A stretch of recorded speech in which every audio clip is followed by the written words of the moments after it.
ఇప్పుడు మీరు ఇక్కడ 5th వరకు ఇంచుమించు ఉన్నానని అన్నారు కదా, మీ స్లాంగ్ అప్పుడు మీ డైలెక్ట్ ఈ టైప్ ఉండేది కదా సార్ మీరు అప్పుడు ఉన్నప్పుడు అంటే మాట్లాడుకునే నేను ఉండేదంటే మౌలాలి అనమాట. సో అంటే అంత ఉర్దూ అండ్ దిస్ మిక్స్ అని కారే కాబా ఇట్లాంటివి ఉండేది. So but not this pure as what we have use in the film. So అంటే మీరు లాస్ట్ టైం ఆ సినిమా వాల్తేరు వేరే తర్వాత మీ అబ్బాయికి పుట్టెంటుకు తీసుకెళ్ళడానికి అక్కడికి తీసుకెళ్లారు, సుబ్రహ్మణ్యేశ్వర స్వామి టెంపుల్కి అవునవును, జుట్టు సో ఆ టైంలో అందరికీ తెలిసింది నరసింహ గారు మన తెలుగు అబ్బాయి అందరూ. అవునండి, నాకు పెద్ద షాక్ ఏంటంటే నేను సైలెంట్గా వెళ్ళి సైలెంట్గా వస్తుంటాను నేను.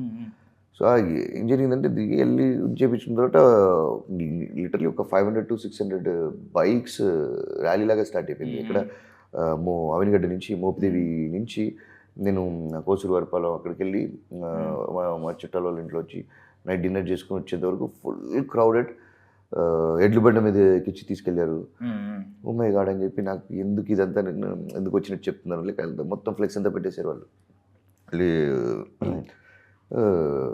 మళ్ళీ ఇది అయిపోయిన తర్వాత ఈయన రంగా గారికి దండేపించి తర్వాత నెక్స్ట్ డే మళ్ళీ మా అమ్మ సైడ్ ఇప్పుడు మా నాన్న సైడ్ వెళ్ళిన కదా, మా అమ్మ ఊరు కాదు కదా, అంటే ఇక్కడ మా కులదైవం ఉందన్నమాట సుబ్రహ్మణ్య స్వామి.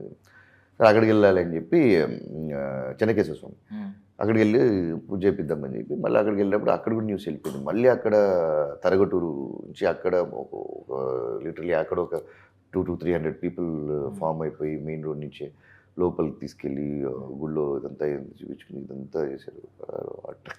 మీరు డివోషనల్ సార్, స్పిరిచువల్ అంటే? I'm spiritual person. సో అంటే మీ పాపకు కూడా అక్కడ తీయించానని చెప్పి అప్పుడు మీరు అన్నారు బయట. అవును, పాపకు అక్కడే అబ్బాయికి అక్కడే ఫస్ట్. యాదృచ్ఛికంగా జరిగిందని ఏమన్నా అనుకుంటున్నారా, అంటే కోఇన్సిడెన్షియల్లీ జరిగింది? అదే లేదు, ఇట్స్ ప్లాన్. మా అమ్మ క్లియర్గా చెప్పింది అనమాట, పుట్టింటికి అనేది మనం అక్కడ తీయించాలనేది. ఫస్ట్ అక్కడ